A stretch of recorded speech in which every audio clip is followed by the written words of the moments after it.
Waktu itu aku suka banget kayak, cake yang kayak cheesecake atau tiramisu, tapi ternyata Iya. mengandung alkohol, kan nggak Oh, boleh kita makan. iya iya, betul Nah, betul. kayak gitu tuh kita harus bener-bener rinci detail gitu kita Hmm. ngelihatnya. Jadi memang, kayak makanan halal pun, limited. Aku dulu tuh memang orang yang gila kerja gitu, jadi waktu jadi sekolah dari jam 7 sampai jam 4, kan full day school di Al-Jannah namanya. Habis itu ada setengah 5 sampai jam 6, ngajar di lembaga pembelajaran bahasa Inggris. Habis itu yang malamnya dari jam setengah 7 sampai jam 8 itu aku ngajar di rumah orang-orang. Jadi aku full tuh ngajar Senin sampai Jumat dari pagi jam 7 sampai jam 9 malam. Nah, terus dibilang kalau Julio itu ada Idul Adha dan Idul Fitri. Terus kalau di Hmm. bukunya namanya Al-Quran. Nah, Julio ngehnya itu tuh Indonesia. Padahal itu kan part of Muslim. Walaupun memang ada beberapa yang kayak nyinyir. Baru pertama kali ya ke luar negeri ya. Kan aku bilang iya memang iya. Mau gimana lagi kan memang faktanya gitu. Ngopi di teras bareng Rian.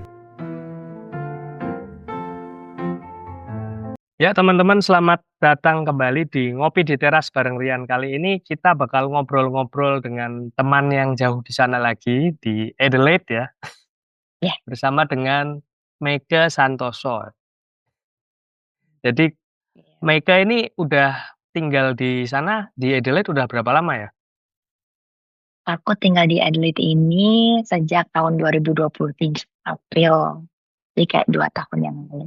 Oh, 2 tahun yang lalu. Jadi, di sana eh, sebelum ke Adelaide itu latar belakang pendidikan dari Mega sendiri di mana sih dulu kuliahnya? Kalau aku dulu S1-nya itu pendidikan bahasa Inggris. Emang pengen Hmm. jadi guru dulunya. Dulunya Hmm. pengen jadi pekerja kantoran tapi terus shifting pengen jadi guru gitu. Jadi dulu aku ambilnya S1 Pendidikan Bahasa Inggris di Universitas Kristen Satya Wacana Salatiga. Seperti itu. Terus pernah juga jadi guru di Al-Jannah namanya sekolahnya di Cibubur. Dan jadi tutor juga di beberapa lembaga pendidikan bahasa Inggris. Oke, oke, oke. Jadi pindah ke Australia itu karena studi juga ya sebenarnya. Ya, jadi pindah ke sini itu sebenarnya I did nothing karena itu suami. Suami Mm-mm. alhamdulillah dapat beasiswa S2 waktu itu, dapat beasiswa S2 lulus. Seharusnya harusnya langsung, alhamdulillah dapat Mhm. lagi beasiswa S3. Tapi karena pandemi, jadi kita tinggal dulu setelah S2 lulus di Indonesia selama 2 tahun. Lalu balik lagi suami ke sini untuk mengambil S3, beasiswa juga dari kampus, seperti itu. Hmm. Jadi suami duluan ini habis pandemi itu karena nggak bisa langsung ajak keluarga saat itu. Kan ada Hmm. kayak larangan gitu, Ya. level level apa gitu ya. Nah, setelah itu baru aku dan anak aku nyusul ke sini tahun 2023. Sebelumnya tinggal di mana, Kak? Mega? Sebelumnya aku tinggal di sebuah desa di Kecamatan Jambu, Kabupaten Semarang. Aku tinggal di Oh, situ. oh dekat ya Jadi waktu kalau sama saya. iya, iya Semarang ya. Jambu. Tapi Kak Rian Semarangnya mana? Semarangnya saya daerah Majapahit sih. Oh, kota ya berarti ya. Iya, tapi Jambu, Kalau aku Jambu tahu lah, kabupaten. Nah, tahu sih. aku Oh. kabupatennya aku di situ. Iya, jadi aku hamil, menikah, Mhm. lalu hamil, suami suami kan S2 waktu itu. Jadi Hmm. aku tinggal karena hamil itu, jadi aku tinggal dulu di sini Hmm. dan aku pulang ke Semarang untuk melahirkan dari kubur kayak gitu. Jadi waktu 2023 tuh pindah anak waktu itu umur berapa tuh ke sana? Anak waktu pindah itu umur 4 tahun kalau nggak salah. Oh, 4 Sekarang tahun. udah 7 tahun, 4 5 tahun gitu. Jadi di Mhm. sini dia langsung daftar ke Kindi, Kindi kayak TK gitu, TK Mmm. di sini dan sekarang dia kelas 1 SD di sini 7 tahun. Wah, ya pertama kali pindah mungkin, buat Mega sama anak sendiri, culture shock-nya apa sih waktu pertama kali pindah ke sana? Culture shock-nya yang pasti lihat orang berbeda ya kan. Nah. Wah, berbeda nih kita minoritas ya. Kita lihat kan ya sama orang Indonesia ya. Di sini Mhm. kayak lihat orang pasti beda. Makanannya makanannya pun beda. Bahasa pun beda. Jadi kadang walaupun aku guru bahasa Inggris pun saat kita mengaplikasikannya ke dalam kehidupan sehari-hari dengan bule gitu, pasti beda karena banyak banget slang. Jadi emang culture shock yang pertama adalah tentang language barrier. Karena Mhm. ngomongnya itu kayak kita ngomong ngajar sama orang Indonesia sama komunikasi itu sangat-sangat beda karena mereka pakai Mmm, slang dan, mhm. Oh, aksennya pun beda kayak Australia aksen itu lebih kalau menurut aku lebih susah dari American accent. Karena oh kan lebih kalau kita susah ya? belajar kan American accent, susah banget Mmm, ya dan banyak banget slang susah, cara pengucapannya susah. Misalnya nice jadi noise, noise kayak apa itu? Emang susah banget gitu. Jadi mmm, emang pertama itu culture, language sama culture pasti kita harus menyesuaikan culture di sini. mmm, Kayak gitu dan juga makanan. Kalau di Indonesia kan ya kita makanan apapun nasi gitu ya, nasi mmm. dan juga apapun harusnya mostly itu kan halal. Kalau di Indonesia kita nggak Iya perlu iya, kayak betul ngecek betul. kehalalannya. Nah, kalau di sini itu memang kita harus ngecek kehalalan dari makanan yang harus kita, konsumsi kayak Mmm, gitu kan. mhm. Jadi jenis makanannya beda, kita harus ngecek halal apa enggak, baik itu misalnya roti, kayak roti itu aku suka banget kayak kayak cheesecake atau tiramisu, tapi ternyata Iya. mengandung alkohol, kan nggak Oh, boleh kita makan. iya iya, betul Nah, betul. kayak gitu tuh kita harus bener-bener rinci detail gitu kita Mmm, ngelihatnya. Jadi memang makanan-makanan halal pun, limited, tapi bukan mmm. berarti nggak ada, karena sekarang ini banyak juga yang butchery halal. Kalau butchery di sini yang kita bisa, Bacerai halal. beli Mmm, daging halal, biasanya mereka itu dari Timur Tengah gitu yang jual.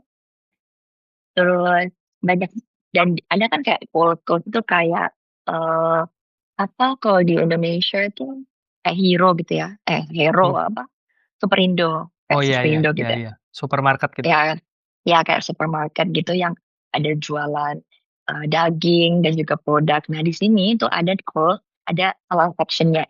Jadi kayak Mmm, daging daging sapi, daging ayam, dan olahannya itu kalau di situ pokoknya udah halal gitu. khusus ya? Oh ya, berarti memang Iya suportif. betul, halal. Kemarin pun saya juga sempat ngobrol sama temen yang di Sunshine Coast. Dia dia juga pindahnya udah lama sih, udah cukup lama kayaknya 10 tahun, di atas 10 tahun deh.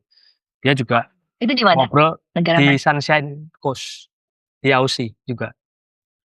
Oh, oke oke. Iya, dia dia juga cerita sekarang kalau dia kan muslim juga, eee, Mhm, ada rumah sakit yang buat apa ya, buat kayak semacam fasilitas kayak ada musola dan sebagainya, terus ada masjid juga. Dia ngomong sekarang untuk muslim juga lebih friendly. Jadi di iya tempatnya dia lebih friendly. Jadi kayak ada komunitasnya juga dan dia merasa, "Oh ya di sini sekarang itu loh, apa namanya, ibadah untuk ibadah dan sebagainya lebih enak juga." Oh ya berarti ya okelah gitu.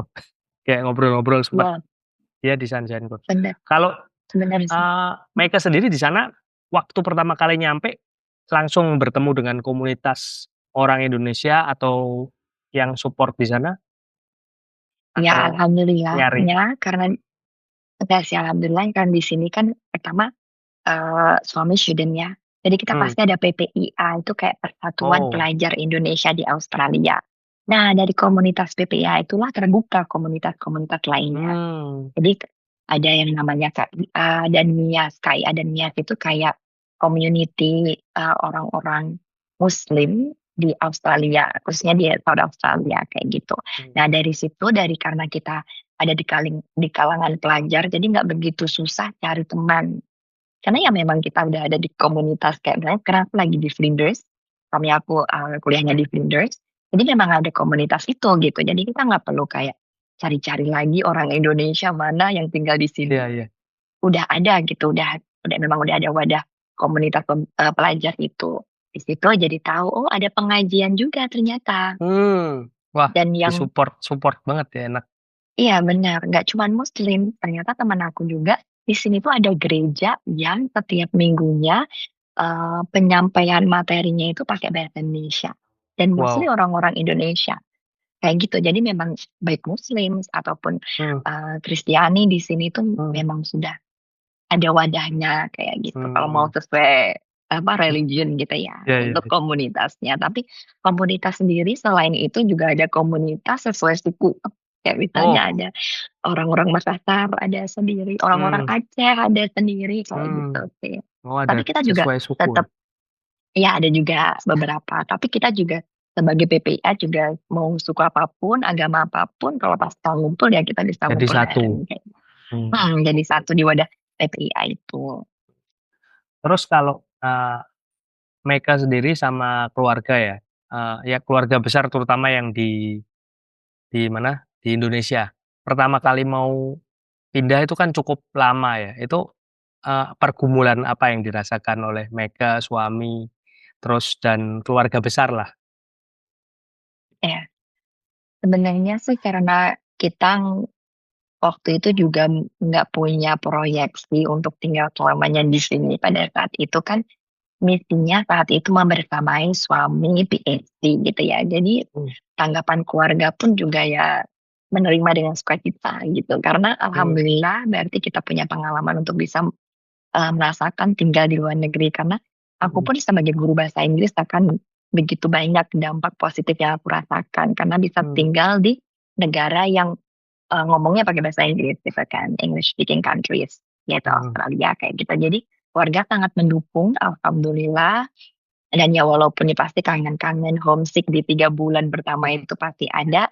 Tapi karena memang aku dulu dari mudanya suka berpetualang gitu ya, kayak abis kuliah di Salatiga langsung ke Jakarta dan pindah ke Jakarta. Jadi untuk adaptasinya nggak terlalu, kalau aku pribadi untuk Hmm. adaptasinya nggak terlalu sulit dan memang keluarga juga sudah sering melepas tuh pergi. Ini nggak Oke, begitu yang kayak nggak boleh apa gimana enggak, tapi alhamdulillah sangat mendukung. suportif ya keluarga ya berarti ya. Ya, Hmm. supportive. Kalau Meka sendiri memang udah ada impian atau pengen tinggal di luar negeri sebelumnya nggak sih? Honestly Sebelum ya, ini. karena aku dulu ya, honestly itu aku dulu tuh paling mentok impianku karena aku kayak ya udahlah aku jadi guru aja bahasa Inggris dan Hmm. sadly di Indonesia kalau mau jadi guru tuh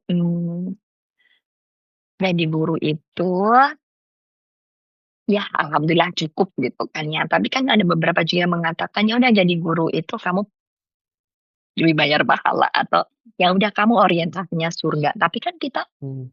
mau umroh, mau ke Vatikan, kan kita nggak bisa bayar tiket pakai Hmm. pahala kan.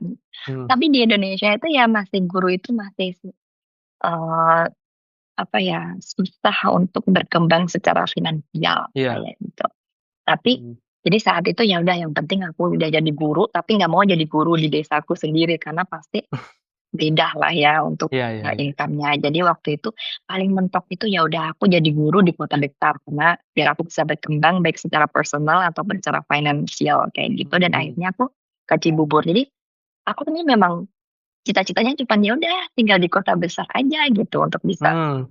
improvement diri sendiri kayak gitu sih. Jadi nggak ada kayak cita-cita ingin tinggal di Luar negeri. Australia atau di luar negeri. Ya alhamdulillahnya Hmm. waktu itu kenalan. Jadi Hmm. aku kenalan dengan suamiku itu sebenarnya di apa namanya ada apa namanya kulprit apa sih orang yang suka jodoh-jodohin gitu. Jadi Oh, teman iya, aku iya. waktu itu dia dapat AAF gitu kan, dapat AAF scholarship dan temen suami aku itu temennya dia waktu dia ada namanya PBT di Bali kayak gitu Mhm. dan akhirnya long story short kita kenalan, kita cocok, kita menikah. Nah, waktu Mmm. S2 sebelum dia S2 ke sini kita menikah, kita udah rencana untuk ke sini, alhamdulillah bulan terakhir ternyata aku hamil. Jadi nggak bisa Wow. ke sini karena dengan Mhm. banyak pertimbangan. Karena kan kita newlywed, terus Mhm. kita belum punya di sini kan apa-apa sendiri gitu ya. Iya Kita betul. belum punya knowledge untuk gimana caranya Mmm. bayi gitu ya, take care of babies dan Mhm. segalanya. Jadi daripada dipaksa oleh keadaan, ya udah aku stay aja dulu di situ, aku ngajar lagi sampai kehamilan 8 bulan di Cibubur, ngekos sendiri, dan suami F2 di sini, kayak gitu saat Mmm. itu. Dan saat itu tuh yang menurutku kayak, ada mukjizat itu adalah di Iya. scene ini sih. Jadi waktu itu aku hamil, lalu Mhm. di usia ke-8 di bulan Juli 2018 akhirnya kan aku menikah 2027, ya kan. Nah terus Iya. aku kembali ke Semarang dan aku hamil aku melahirkan September 2028. Nah, sejak Mhm. saat itu aku di Semarang kayak gitu. Dan karena memang masih mengasuh bayi, jadi kita putuskan waktu dia suami S2, ya udah nggak usah ikut aja kayak gitu di Mmm, sini karena kan mhm S2 cuma 2 tahun. mhm. Lalu aku terus nih waktu itu pengen banget gitu bisa ikut, bisa gimana sih merasakan pengalaman dan pasti nanti juga bagus buat Julio kan anak Mhm, aku Julio. Buat Julio. Mhm Julio misalnya untuk merasakan pengalaman gitu ya, untuk bisa tinggal mhm di luar negeri, membersamai orang tuanya belajar. mhm Tapi pada akhirnya yang di desa, terus kita berdoa segala macam gitu kan, ada sholat mhm tahajud, ada sholat 5 waktu. Aku lagi hamil dan melahirkan, alhamdulillah waktu Pace udah mau lulus, mhm aku sebutan suami Pace, Pace waktu mau lulus ternyata dapat juga, eee, offering gitu, PhD Wow. Mhm, scholarship, tapi yang ini dari kampus, dari profesornya. keren. Nah, kebetulannya banget, itu pandemi, jadi waktu suami pulang, suami nggak bisa balik lagi ke sini selama pandemi, yaitu 2 tahun, Mmm, kayak gitu. Jadi setelah itu, setelah 2 tahun pandemi, alhamdulillah, suami bisa ke sini lagi untuk melanjutkan PhD-nya. Tapi nggak bisa mengajak keluarga karena waktu itu masih, travel exemption apa-apa gitu ya, masih mhm. kayak larangan gitu, jadi cuman yang bener-bener sekolah aja gitu yang di sini. Nah, akhirnya doaku diijabah oleh Allah di tahun 2023, akhirnya bisa ikut suami dan anak juga waktu itu sudah 4 tahun kan, jadi kayak Mhm gampang gitu daripada bayi mhm owek-owek gitu mhm. dibawa ke sini, dan dia juga udah ngerti gitu, "Oh aku dulu tinggal di Indonesia kayak gini, sekarang tinggal di luar negeri," kayak gitu. Jadi Wow. udah mulai dia bisa berkomunikasi, udah Mhm toddler kan. Jadi mhm habis mhm. sampai sini dia bisa langsung masuk ke Kindi dan merasakan jadi dia pertama kali sekolah itu memang nggak di Indonesia, tapi langsung di sini kayak gitu. Oh, jadi first school-nya dia di sana ya malah ya? Ya Magang-magangnya? di Kindi, ya benar di TK di sini dan sekarang alhamdulillah sudah SD kelas 1. Wah, seru sih. Terus, eee, Meika sendiri juga kan, mulai ngonten juga ya dan ngerintis, eee, English course Quanta ya, itu mulai kapan sih sebenarnya? Apa mulai waktu di sana atau ketika masih di Indonesia sebenarnya? Oke. Nah jadi kembali lagi Kuanta itu aku dirikan saat pandemi juga, tahun 2020 tuh, pandemi banget kan itu, Berarti masih di apalagi Indonesia ya Ukraina. waktu itu ya? Ya waktu di Indonesia, jadi waktu itu Mhm suami juga di Indonesia, aku juga di Indonesia.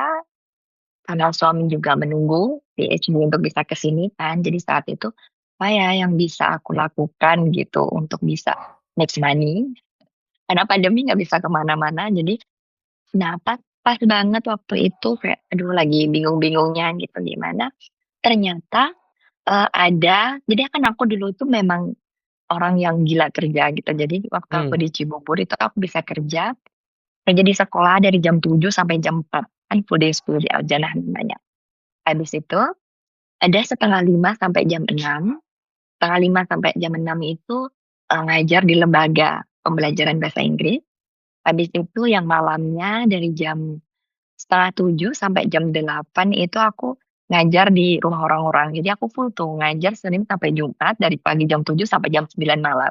Wow. Nah, begitu aku melahirkan dan harus pulang ke Semarang, aku baby blues karena nggak bisa Mhm ngapa-ngapain kan. Nah, mhm alhamdulillahnya waktu pandemi itu orang-orang yang dulunya aku ajar ke rumah gitu, mhm dia kontak lagi ke aku, "Kan sekarang udah bisa Zoom, gimana kalau ngajar lagi lewat Zoom aja?" Nah, dari situ aku pelajari tuh Zoom tuh kayak cara kerjanya kayak gimana gitu kan. mhm mhm Dari situ aku mulai buka kelas sesuai dengan permintaan.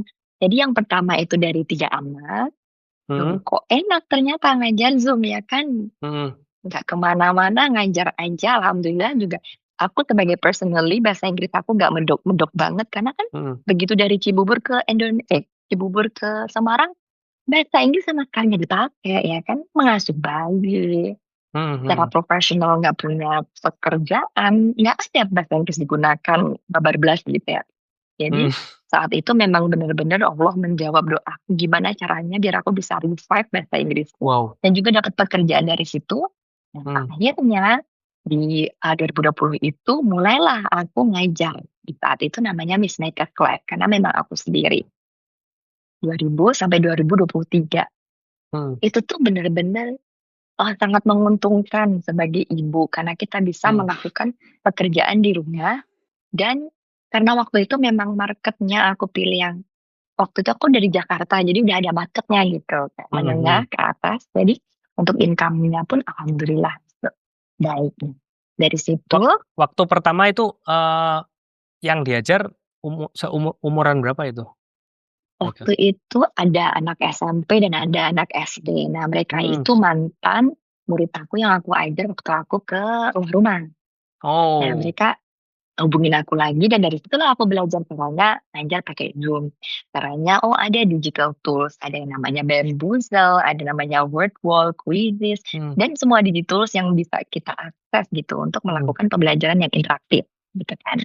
Nah dari situ aku belajar sendiri, aku bisa ngajar, aku bisa revive lagi bahasa Inggris aku supaya nggak medok-medok amat gitu ya. Dan juga bisa make money from house gitu kan, from home. Jadi dan dari situ, dari word of mouth, mulut ke mulut, "Oh iya coba les aja." Kan orang dulu waktu 2020 kan kayak, ya kegiatan kan cuma di rumah aja bosen." Nah itulah kesempatan emas untuk aku untuk bisa mengembangkan, Peacemakers Class. Nah begitu berkembang, muridnya alhamdulillah banyak, kelasnya juga banyak, di tahun 2023 kan aku harus kesini.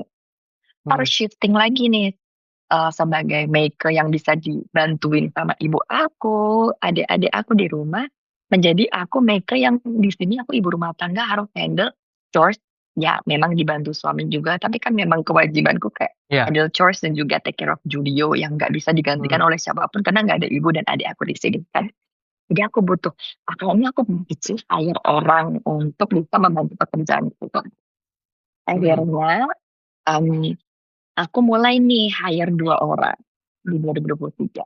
Nah, long story short, alhamdulillah banget Quanta maju, berkembang dan memang bagus bukunya berkualitas karena kita pakai Cambridge Book. Jadi kita nggak bikin silabus sendiri. Karena aku tahu I'm not the expert gitu untuk bikin kurikulum dan lain sebagainya. Jadi kita kerjasama dengan penerbit untuk bisa kita menggunakan buku itu dan juga untuk ikut berjualan buku itu kayak gitu. Dan akhirnya bisa semuanya berkembang baik.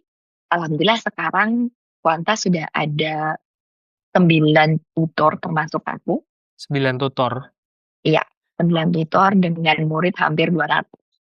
Wow, di keren. seluruh jadi kita ada pasarannya di Indonesia, ada yang di Medan, di Aceh, di Merauke, di Manado, di Jawa pasti banyak, paling banyak di Jawa lah ya. Dan juga ada yang di Singapura, Oman, Bulgaria, Wow, terus dari luar Jerman. pun ada ya berarti? Tapi mereka orang-orang Indonesia yang berdomisili di luar negeri, kayak di negara-negara itu. Kayak di Oman kan, Oman bukan English speaking country. Jadi mereka butuhkan belajar bahasa Inggris. Ada juga yang kayak ibu-ibu yang tinggal di Australia juga. Kayak ada ibu-ibu tinggal di Sydney, Victoria. Kayak kita juga belajar bahasa Inggris di Kuanta. Online juga ya berarti ya? Iya, karena memang kita membuka kelas dari umur 5 tahun sampai dewasa. Jadi memang kelasnya, sekali kelas gitu biasanya berapa orang kalau di Kuanta itu? Nah, kalau di kelas ini karena kita memang nggak pengen banyak-banyak, jadi kita bukan yang kayak, "Oke buka batch 15 orang maksimal," enggak. Tapi kita memang pengennya kelas itu berkesinambungan, kayak terus-terusan berkelanjutan gitu. Jadi kita maksimal itu 6 anak atau 6 member aja, baik dewasa, teens, ataupun anak-anak kayak gitu. Jadi ada yang private, ada yang berdua, sampai ber-6 paling maksimal. Wah, keren sih. Berarti kayak apa, Meike tinggalnya di sana tapi kerjaannya base-nya online ya itu termasuknya ya? Iya, Apa iya benar. terus, aktif ngonten juga itu memang sejak tinggal di Adelaide itu apa sebelumnya sudah ngonten? Kalau sebelumnya memang sudah ngonten, tapi kontennya itu terkait dengan pembelajaran bahasa Inggris. Kayak dulu waktu Konten bahasa Inggris. Jadi pertama iya, shifting juga ya kontennya ya? iya benar. Jadi dulu kenapa aku bikin belajar bahasa Inggris, karena kan memang butuh digital marketing kan. Kalau kita bergerak di bidang online bisnis gitu ya, kayak online education misalnya kayak gitu, ini memang butuh murid. dari word of mouth sudah dimaksimalkan karena apa ya, gimana ya caranya untuk bisa dapat murid yang mereka tuh taunya dari sosial media. Nah, dari Hmm. situ aku akhirnya mulai membuat konten dengan tujuan menggait pasar-pasar lainnya kayak potential customer lah ya, potential Hmm. member lainnya dan memang it work gitu. Jadi aku juga ada channel YouTube dulu memang aku dari YouTube kayak pembelajaran bahasa Inggris kayak what's the Hmm. difference between apa gitu kan. Kayak Ah, gitu. ah.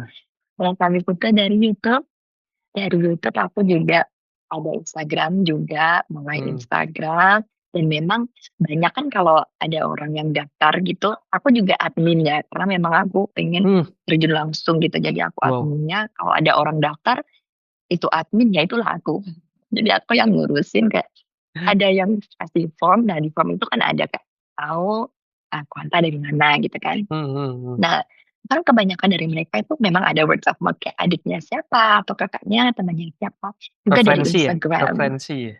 Iya, referensi. Hmm. Tapi ada juga yang banyak juga yang kayak dari Instagram atau dari Google kayak gitu, dari Hmm. Hmm. TikTok. Jadi memang Oh, aku ngonten dulunya untuk itu, tapi sekarang aku tinggal di luar negeri, tinggal di Australia, di Adelaide ini, apa sih, bagaimana sih cara menggunakan privilege yang aku punya sekarang untuk bisa menambah apa yang sedang aku jalani sekarang gitu hmm. kan, untuk Hmm. menambah murid, untuk menambah value dari Kuanta. Kalau orang lihat, oh iya ya yang punya itu lagi tinggal di Hmm. Hmm. English Hmm. speaking country itu kan kayak menambah value. Jadi Iya betul, oke aku value-nya akan ya, value-nya nambah di situ ya. iya benar. Jadi aku menggunakan itu untuk oke, berarti aku harus memperluas lagi pasarannya dengan cara itu tadi, membuat konten-konten selain konten edukasi, pastinya juga Hmm. konten-konten tentang konten-konten tentang bagaimana hidup di Australia. Hmm. Kayak yang, Kak Rian sudah lihat ya di Iya iya. Instagram-ku Iya. @meika_santoso itu Iya. kayak ada konten apapun kayak, oh di sini ternyata ada playground yang gratis-gratis di Daily life lah ya, mana-mana. daily life-nya di sana ya. Iya, kayak Heeh. daily life-nya. Atau, oh library-nya tuh ternyata ada di Hmm. mana-mana. Seru loh itu. Ternyata library ada street library yang kita bisa pinjam bahkan dari kayak sarang burung di pinggir jalan yang ternyata itu street library kita bisa Iya, pinjam. seru Dan seru. sesuai dengan hati nurani kita, kita Hmm. juga Hmm. harus kembaliin. Hanya Hmm. Tuhan yang tahu gitu ya. Kayak nggak ada CCTV, nggak ada apa. Jadi kita Hmm. nggak tahu kita pinjam ya nanti harus kita Hmm. kembaliin kayak gitu. Jadi Hmm. seru banget kayak pengalaman yang di Indonesia tidak bisa didapatkan ternyata di sini ada dan itu memang menambah value untuk aku sebagai konten kreator kayak siapa Banyak. tahu suatu saat Indonesia juga bisa meniru tapi aku yakin di Australia ini pun bukan maksudnya kayak Indonesia tuh jelek Australia bagus tuh enggak gitu ya karena aku yakin kayak di setiap negara itu pasti ada positif dan negatif side-nya Betul kayak betul gitu kan betul. nggak mungkin negatif semua nggak Hmm. mungkin bagus-bagus semua juga nggak mungkin kayak gitu jadi Hmm. pengen tahu aja oh di Australia ada ini loh siapa tahu kita bisa kayak kemarin Hmm. aku juga ngasih reels tentang report anak TK di sini yang waktu Iya Juyo iya. lulus di Iya Kindi kayak iya gitu iya. jadi di sini nggak ada yang kayak angka tapi pakainya deskripsi misalnya kayak gitu terus dia dikasih Hmm. satu album tentang perjalanan dia tuh waktu di Kindi itu belajar apa aja dia pegang-pegang anak ayam terus dia bisa painting jadi kan kayak Hmm. seru gitu ada apa sih kenang-kenangannya belajar di Kindi seperti apa kayak gitu Hmm. Wah, seru banget. misalnya.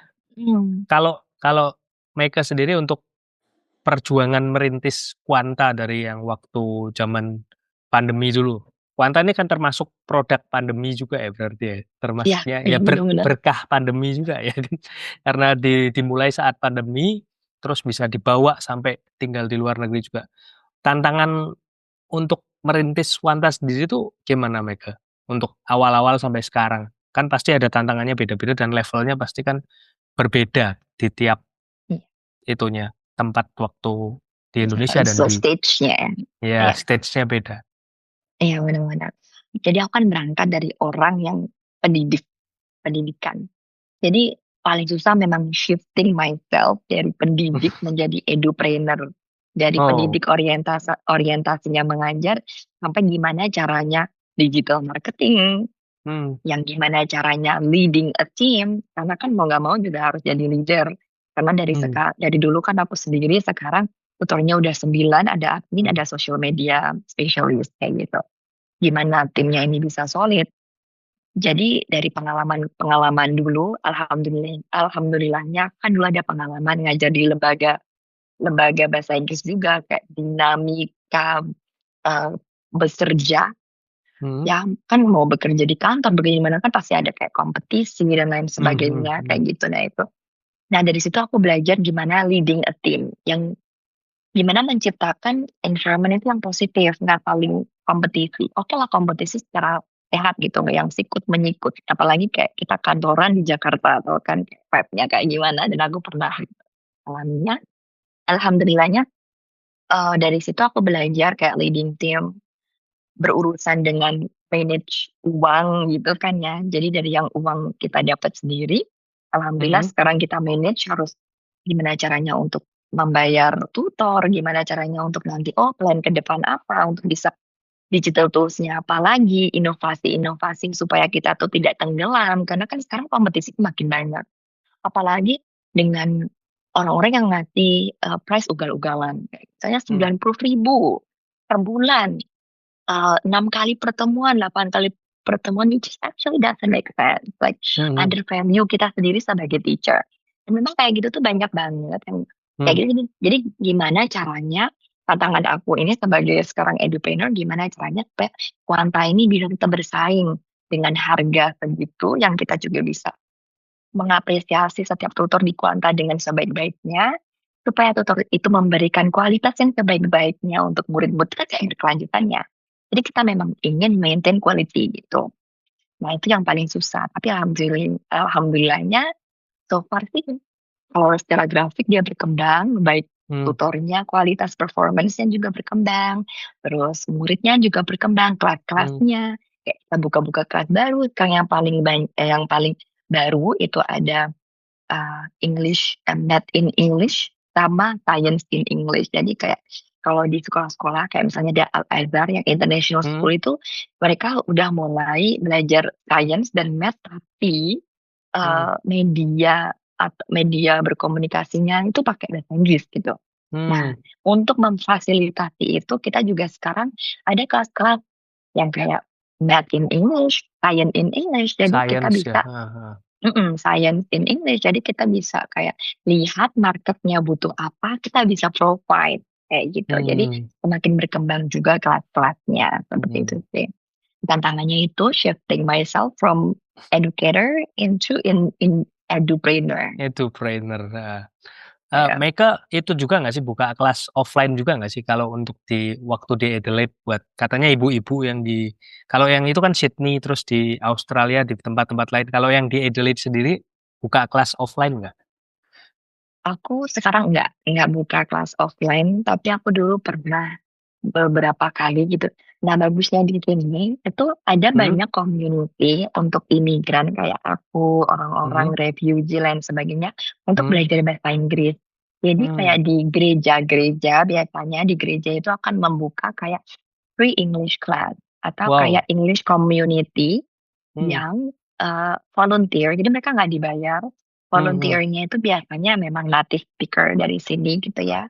Jadi mereka membuka kelas untuk orang-orang imigran kayak gitu. Hmm. Misalnya aku yang tahu setiap Kamis sore di gereja Pak ya, ada juga memang mereka tuh punya banyak community center, kayak building community center yang Hmm. kadang yang tempatnya juga salah satunya digunakan untuk belajar bahasa Inggris secara gratis kayak gitu.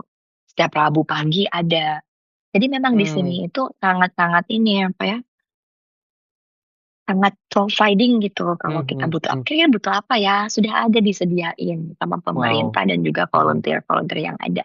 Jadi untuk membuka kelas di sini tidak, karena memang sudah disediakan dan sudah ada. Dan Oh. bahkan kita kalau ke sana pernah jadi volunteer juga di ada namanya Sophia Community Center Oh di pernah jadi Adelaide gitu volunteer di ya. situ?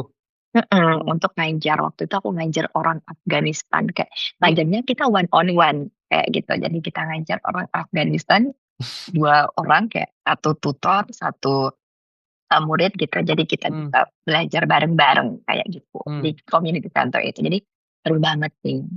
Tapi kalau Afghanistan berarti bahasa sebelum Inggrisnya dia bahasa pakainya apa? Apa ya? Lupa aku. Arab apa ya? Apa? Jadi Arab. kalau nggak tahu kan kita ada kamus. Kan aku Iya nggak tahu iya. bahasa Afghanistan. Aku tahu bahasa Inggris. Iya. Kita ke Inggris, Afghanistan pun lupa apa gitu ya. Heeh. Iya, jadi kita pakai kamus juga kalau Oh, kita mau kasih pakai tahu arti dalam heeh. bahasa Inggris, tapi dia nggak ngerti-ngerti juga, kita bisa pakai kamusnya dia kayak gitu. Wow, ngajar orang dengan bahasa yang kamu sendiri nggak Beda. tahu. Iya, iya benar. Mother tongue-nya kita kan beda ya. Heeh Nah, heeh. alhamdulillah dibantu oleh teknologi. Kan kadang ada kayak teknologi, ada ChatGPT, Oh, betul betul. Ya itu cukup memudahkan sih ya. terbantu. Mhm. Terus kayaknya sekarang juga di Kuanta sendiri tuh, ada course untuk pembelajaran Al-Qur'an ya? Iya, ngaji ya, vaksin. Ya benar. Itu Nah itu dalam mhm, bahasanya atau gimana tuh? Bahasa Inggris juga atau gimana? iya.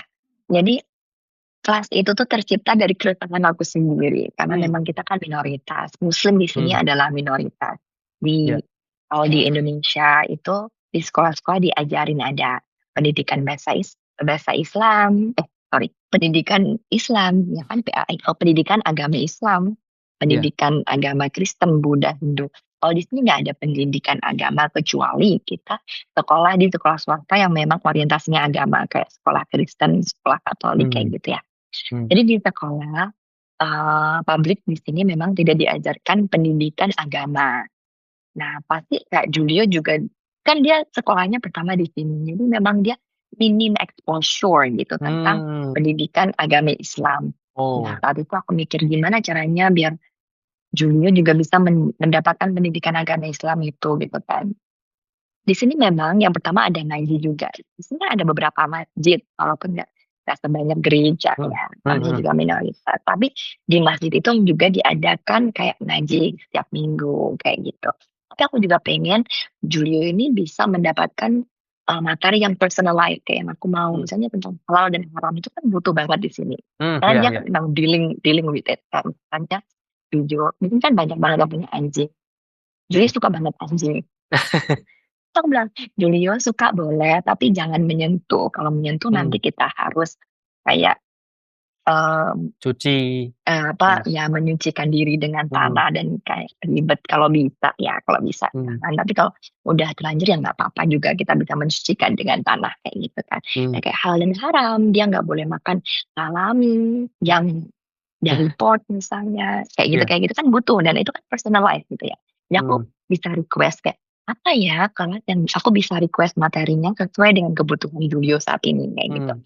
Nah dari situ aku diajar temen aku juga kayak, gimana kalau kuanta nggak cuma bahasa Inggris, tapi juga Wow, bisa provide kelas, eee, tentang agama Islam. Jadi bisa tahsin juga bisa knowledge about Islam gitu. Akhirnya mhm. tercetuslah itu eee, Quanta Islam Academy, ya itu. Kuanta Islam Dari Academy. iya, kalau nggak salah ya, lupa lagi. Quanta Oh, Islam Academy. Ada di, Instagram juga, Quanta Islamic Academy.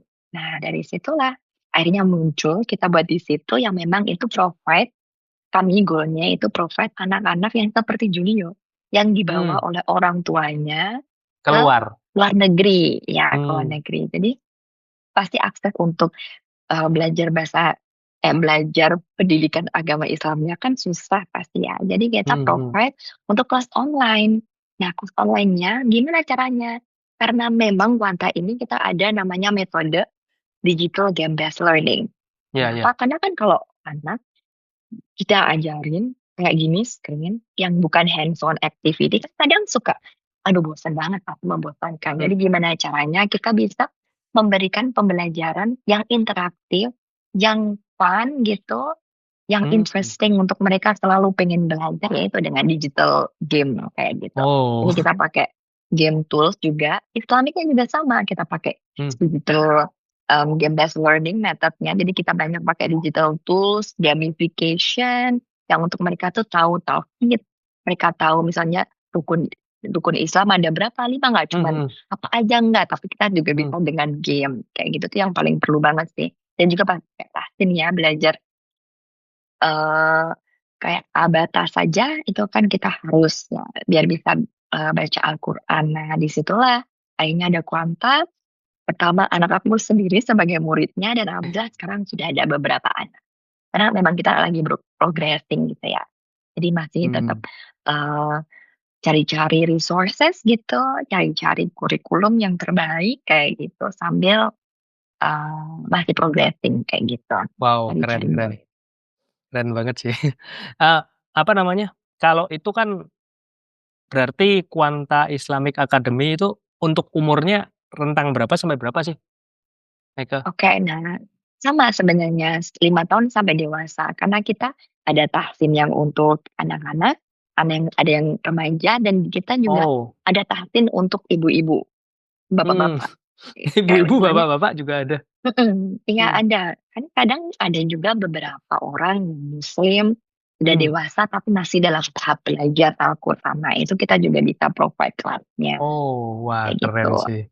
Dan kita juga ingin buka kayak Quran journaling untuk ibu-ibu. Quran journaling? Quran journaling. Jadi kita bisa Hmm, jurnal, kita mhm, bisa baca satu satu ayat hmm, hmm. bersama-sama, lalu kita telah artinya apa, Wow, lalu kita bisa kaitkan dengan kehidupan kita sehari-hari. Oh, ayat mhm, ini cocok dengan aku pengalamanku saat mhm, ini. mhm, Nah, dari situ hmm, kita bisa journaling kayak tulis hmm, ayat ini. Jadi pengalaman ini aku bisa kita kaitkan dengan ayat ini. Oh, ternyata aku sudah melakukan ini yang sesuai dengan ayat ini kayak gitu hmm. misalnya.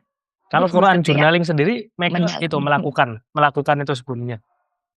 Iya, jadi aku tahu Quran journaling itu juga dari kelas, tapi bukan kelas yang dari Kuanta. Jadi kelas Hmm, temen aku dia buka Quran journaling dan memang sebagai hmm. ibu-ibu yang banyak sekali keresahannya ya. Iya iya. Butuh banget gitu pedoman. Kalau biasanya kan kita baca Quran itu kan kita baca Arabnya. Kadang Mhm, kita nggak tahu artinya, kayak bacaannya hmm, memang sebagai rutinitas dan kewajiban kita gitu untuk hmm, membaca Al-Quran. Tapi at some point itu kita harus tahu artinya untuk kita bisa mendalami dan bisa mengaplikasikannya ke dalam kehidupan iya iya, sehari-hari.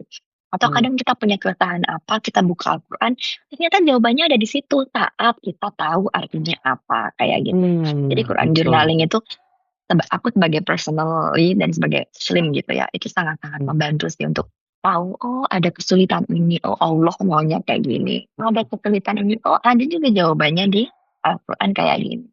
hmm. Jadi memang kayak itu juga jadi tuntunan hidup juga ya? Sudah berapa lama kalau Iya. kalau Mega untuk melakukan Quran journaling itu sendiri?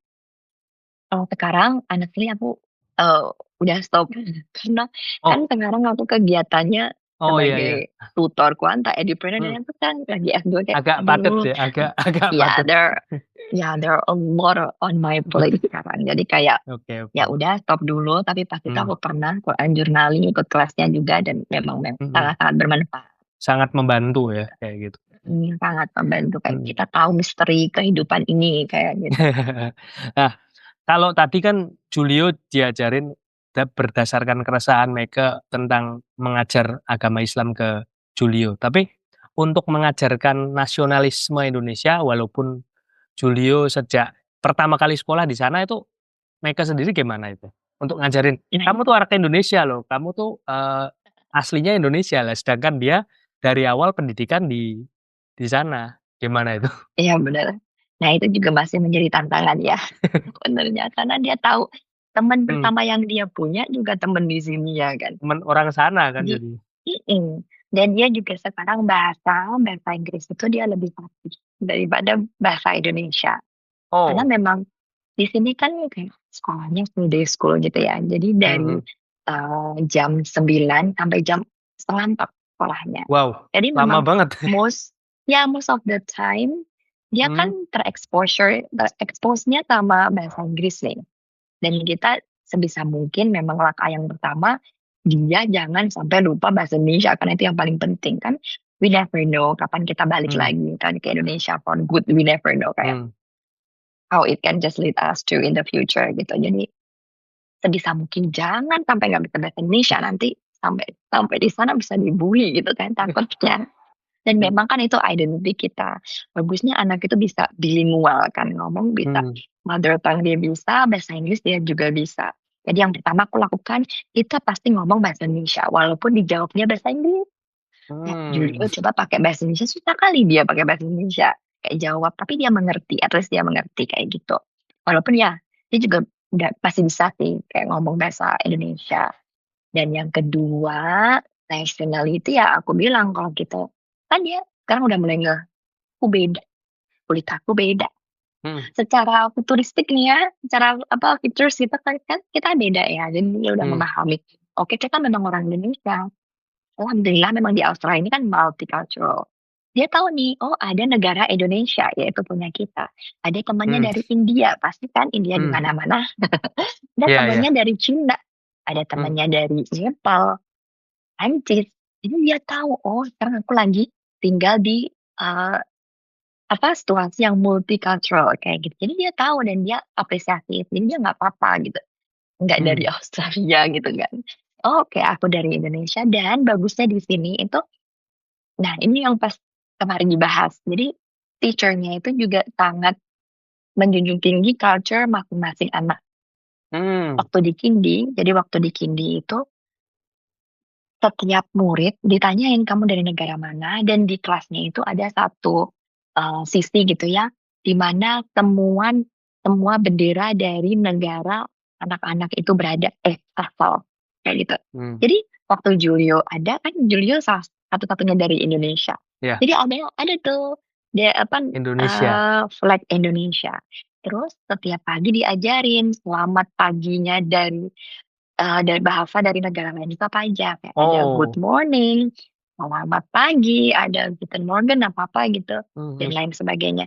Jadi memang di sini pun mereka sudah sangat siap untuk menerima orang dari berbagai culture. Negara. Jadi Julia nggak perlu kayak takut menunjukkan identitasnya sebagai orang Indonesia karena memang diapresiasi. Dan memang nggak apa-apa, berbeda itu nggak apa-apa. Jadi bagusnya kayak gitu. Kemarin juga kan kebanyakan memang kayak mungkin Kristen gitu di sekolah Julio, tapi kemarin lagi dibahas Julio ingat banget dan hari ini dia bawa Al-Quran ke sekolah. Karena disuruh bawa jadi di ini kayak kalau di India ada Dilwali gitu kan. Jadi kita belajar tentang Dilwali di sana. Terus kalau di Cina itu ada apa? Lunar di Cina, tahun baru Cina itu. Chinese New Year. Lunar New Year itu New ya? Year, iya itu kayak gitu. Nah terus dibilang kalau Julio itu ada Idul Adha dan Idul Fitri. Terus hollybooknya namanya Al-Quran. Nah Julio ngehnya itu tuh Indonesia, padahal itu kan part of Muslim.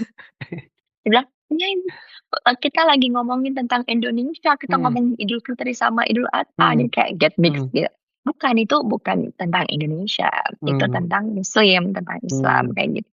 Dia ada temannya juga yang dari India namanya Yahya, kalau nggak salah. Dia juga Islam, jadi oke nggak cuma orang Indonesia aja yang Islam, ada juga ada dari negara lain. Jadi kayak seru banget diskusi sama dia yang sekarang 7 tahun karena dia mulai kritis kan. Jadi aku beliin Al-Quran, ada Al-Quran, tapi dia kayak komik gitu. Jadi setiap verse-nya itu ada gambar dan ada kejadian kayak di Al-Quran kayak sama ada di Bible itu kan ada Di Bible kejadian-kejadian yang melatar ada belakangnya. ilustrasinya gitu ya? Iya, nah Julia aku beliin juga itu ilustrasi Al-Quran, jadi Al-Quran diilustrasiin kayak gitu. Jadi komik kayak yang tentang halal dan haram. Itu first apa yang mendasari kayak gitu. Terus apa aja sih yang halal, dia ada gambarnya nih Kak, anak lebih tangkap. Oh jadi lewat buku ilustrasi itu juga belajarnya lebih enak juga ya, anak-anak juga lebih masuk kali ya? Pakai kayak gitu. Iya Kak, benar-benar karena aku pengen tuh Julio bangga terhadap identitasnya dia, baik sebagai orang Indonesia juga sebagai Muslim kayak gitu. Jadi emang butuh banget sih.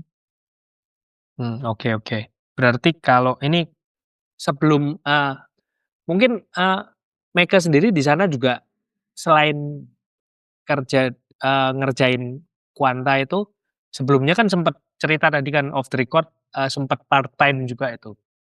Iya, Itu iya gimana benar. tuh Jadi ceritanya? dulu aku pernah part-time di sini kayak kerja serabutan gitu casual di salah satu restoran. Jadi kayak kitchen hand di sana kayak gitu sih. Jadi memang di sini banyak sekali enaknya di sini orang itu tidak akan memandang rendah orang yang pekerjaannya kayak pakai tenaga, pakai Iya, otot kayak gitu. Karena memang dihargainya pun hampir sama. Jadi misalnya nih sebagai kitchen hand kita bisa dihargai $30 per jam. Jadi di Wow. sini itu pekerjaan apapun kita dinilainya itu per jam. Jadi kalau lembur enak karena dapatnya juga per jam gitu, nggak lembur sebagai bentuk dedikasi Hmm. diri terhadap pekerjaan nggak ada di sini. Karena orang memang harus dan layak diapresiasi waktu dan tenaganya kayak gitu. Jadi enaknya di sini memang income-nya itu ya bisa banyak walaupun kita bekerja dengan menggunakan otot bukan otak gitu ya. Nah dari yang waktu itu aku pernah sempet setahunan lebih gitu bekerja sebagai Hmm. kitchen hand di salah satu restoran. Tapi karena waktu itu balik ke Indonesia pernah kayak liburan Ya. selama 2 bulan jadi aku resign kayak gitu. Oh. Enak sih bekerja di sini juga karena memang dibayarnya per jam $30 waktu itu kayak 300.000 per jam. Dan juga temen-temennya lumayan suportif juga dari negara-negara yang lain. Jadi kayak seru aja bisa ngobrol sama Hmm. teman-teman dari, culture background yang berbeda-beda kayak gitu. Wow. Seru. Jadi memang apa ya, beda lah sama di sini ya kalau tentang pekerjaan itu. Jadi kayak semua pekerjaan jadi sama. Tadi ngomong-ngomong soal yang culture shock itu, kalau di sana juga, eee, Meka nyetir nggak? Menyetir atau gunakan transportasi umum kalau di sana? Suami, jadi suami yang Nyetir? nyetir aku heeh. Jadi kalau nggak disetirin suami juga, naik bis. Ada Tapi kita di sini ada beda train bedanya naik mobil di sana sama di sini, ada itu nggak sih, apa namanya, kayak perbedaan yang mencolok gitulah? dulu aku pernah tinggal di Cibubur ya. Jadi perbedaan yang mencolok pasti kalian tahu, apa ya itu kemacetan gitu. Iya. Jadi di sini Macet memang banget. memang di saat tertentu juga macet sama, cuman kemacetannya tuh nggak yang parah banget sampai Hmm. menghela nafas gitu. Jadi macetnya tuh masih masuk akal lah gitu. Dan Masih masuk macetnya akal. biasanya di pagi hari dan di sore hari waktu orang-orang, pulang dan pergi bekerja kayak gitu sih. Hmm. Tapi enaknya di sini memang udaranya segar, itu yang paling aku rasakan dampaknya Mhm. gitu ya, udara segar, langitnya tuh kayak birunya tuh beda, nggak ngerti kenapa ya, birunya tuh beda gitu di sini. Kayak Udara kayak nggak segar dan banyak juga asap gitu ya?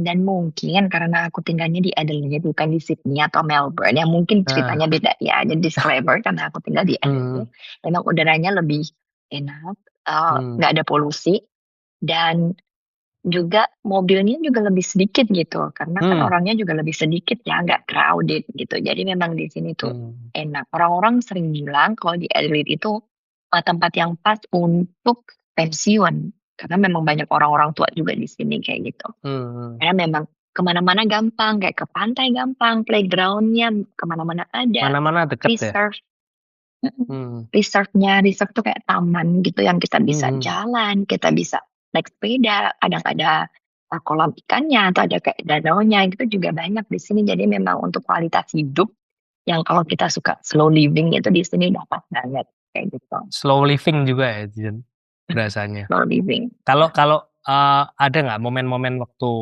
yang setelah direfleksikan oleh Meka dan keluarga, wow, ternyata di sini tuh,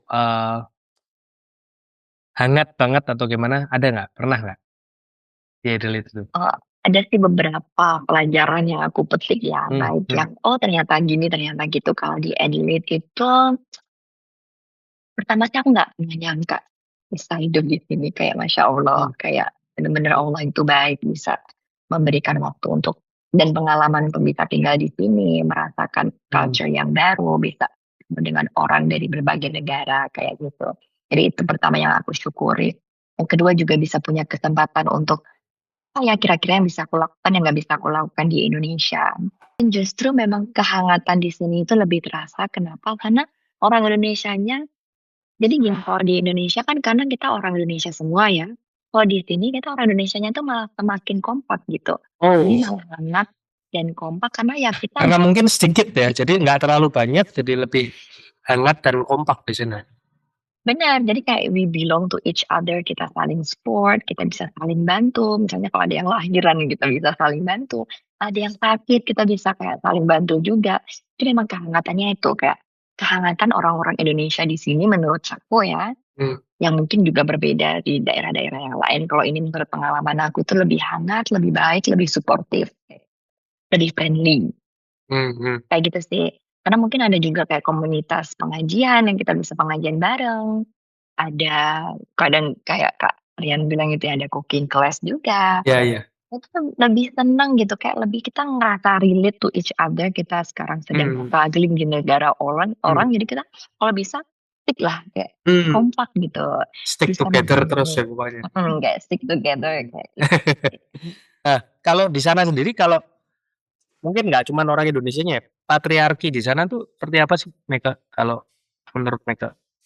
Yang aku suka banget ya Iya. di sini ya, kayak dari yang aku lihat gitu selama tinggal di sini. Kalau di kita itu kan kayak pembagian tugas itu, oke, lu ibu ya, lu masak, nyapu, nyuci, grocery shopping, lu jalan-jalan sama anak kita. Kalau di sini tuh kayak pemandangan-pemandangan biasa itu seperti kita lihat bapak-bapak gantiin popok anaknya, ya kan.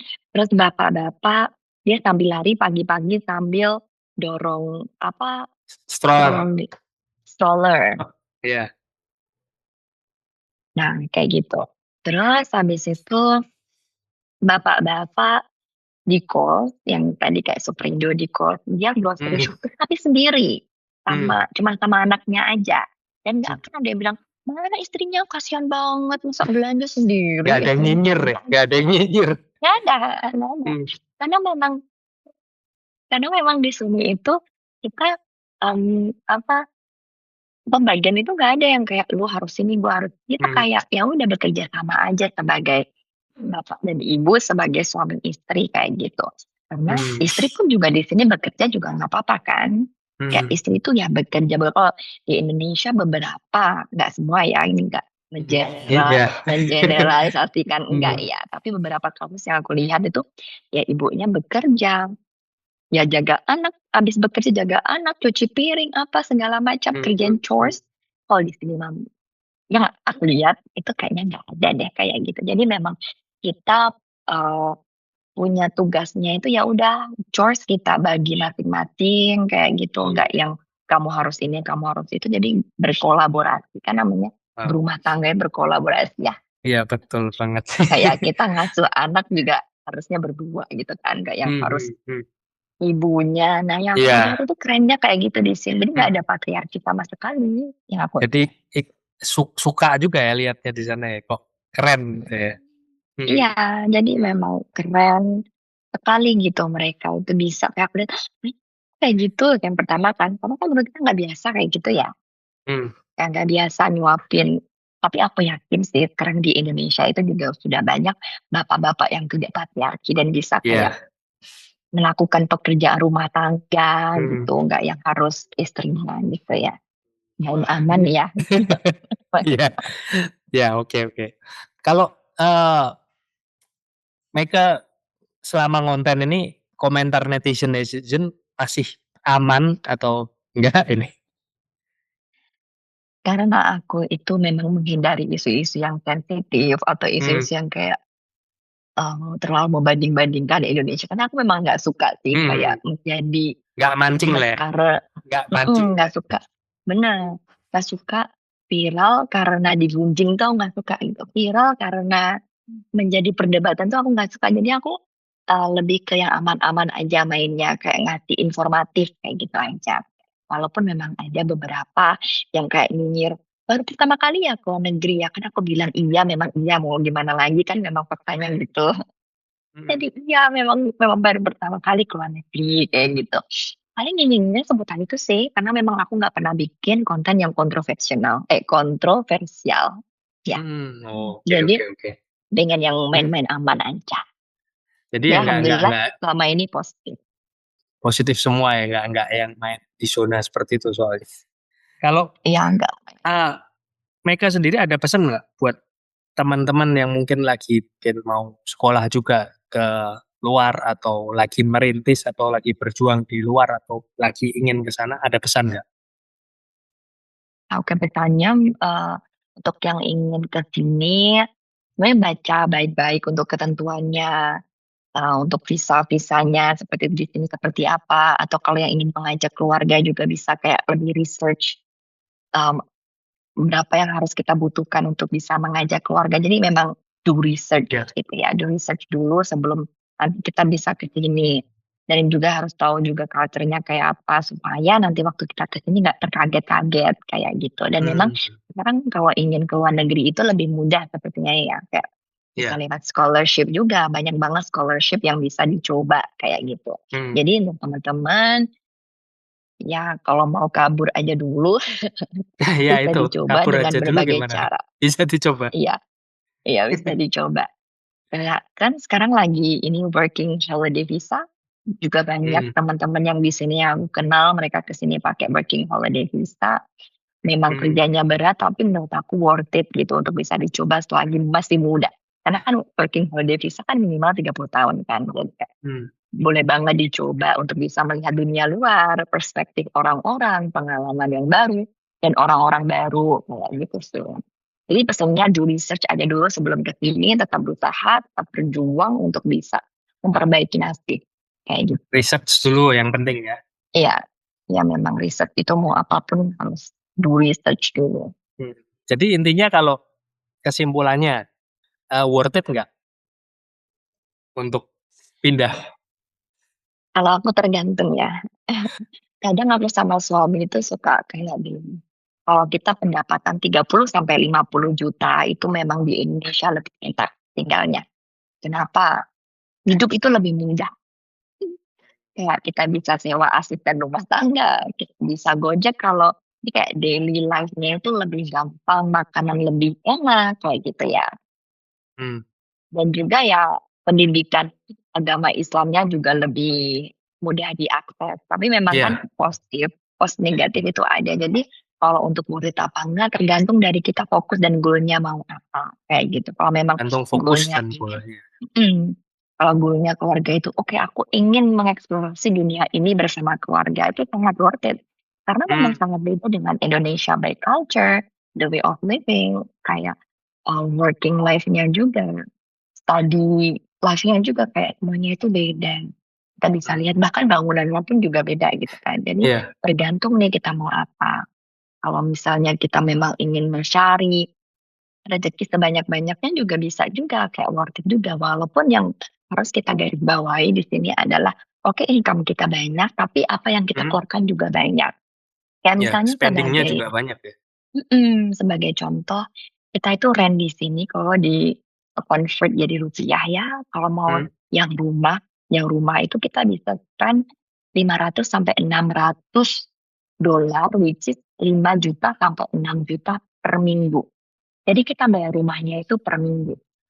Yang kalau kita per bulan jadi kayak 20 juta per bulan kan. Kayak wow. Jadi walaupun kita 30, kalau yang kerja kasar itu kayak 300.000 per jam, ada yang kerja pakai otak itu bisa sampai 100-an per jam gitu ya. Tapi tetap juga kayak banyak juga yang harus kita spend, kayak makanan juga, tempat tinggal juga, kayak gitu. Dan juga kadang memang hidup sebagai minoritas kan gak enak gitu ya, apapun akses terbatas kayak gitu. Itu juga menjadi salah satu yang bisa kita jadiin concern gitu untuk kalau kita bisa bilang worth it apa enggak. Tapi kalau aku pribadi untuk sekarang masih menabung, masih mengumpulkan modal tentu worth it. Apalagi untuk Julio, kan aku pengen Julio punya pengalaman yang luar biasa gitu ya kayak tinggal di luar negeri bisa hidup berdampingan dengan orang-orang dengan berbeda culture, bisa mendapatkan apa ya yang dulu aku nggak pernah dapatkan waktu aku kecil kayak gitu sih worth it aja. Itu Cuma nanti kalau priceless ya. misalnya kita udah priceless kayak pengalaman hidup gitu. Tapi nanti kalau misalnya kita udah settle sih pengennya pensiun tetap Indonesia tercinta ya. Tetap Lebih cinta slow Indonesia. living. Ya tetap cinta Indonesia. Jadi nggak yang Indonesia itu jelek gitu ya. Udah kabur aja dulu karena memang banyak hal di Indonesia yang kita nggak bisa dapatkan dari negara-negara lain. Kayak kehangatan orang-orangnya juga, ya kan? Karena kan dulu kalau kita lihat bule itu keren, bule apa? Karena kita Iya. terlalu apa ya melihat bule itu over value. Mengglorifikasi juga ya kayaknya. Ya, mengglorifikasi. Yang aku lihat di sini sekarang setelah hidup berdampingan dengan si bule-bule Biasa itu. aja. Bule itu juga manusia. Ada yang baik, ada yang buruk. Ada yang friendly, ada yang unfriendly. Jadi ya Sebagaimana mestinya manusia, kita nggak perlu mengglori-glorikan ras tertentu lah ya. Kita juga punya positive side, mereka juga punya positive side kayak gitu sih. Ya aku lihat ya udah sama aja kok, kita manusia gitu ya. Sama-sama Di orang lah ya. ya sama-sama manusia ciptaan Tuhan gitu ya, nggak ada yang kayak keren ini keren. Nah, Semuanya ada positifnya, kita orang Asia ada positifnya, orang-orang bule juga ada positif. Oke.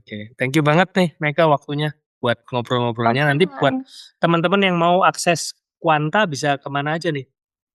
Boleh ke Instagram atau boleh ke IG aku, karena nanti di IG aku juga ada kayak bertautan ke WA aku juga. Jadi ada di Oh ya, @meikesantoso dan juga @quanta.englishcourse.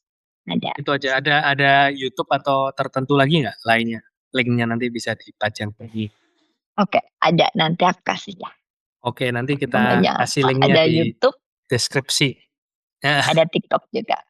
Oke, siap. Thank you banget Mega waktunya buat Sama-sama, thank you ngobrol-ngobrolnya. Kak Rian. Teman-teman jangan lupa Sama-sama. di like, subscribe, dan komen-komen, juga share video ini, apalagi kalau kamu kenal dengan Mega ini. Oke, thank you. Oke, thank you Kak Rian. Bye-bye, have a great day.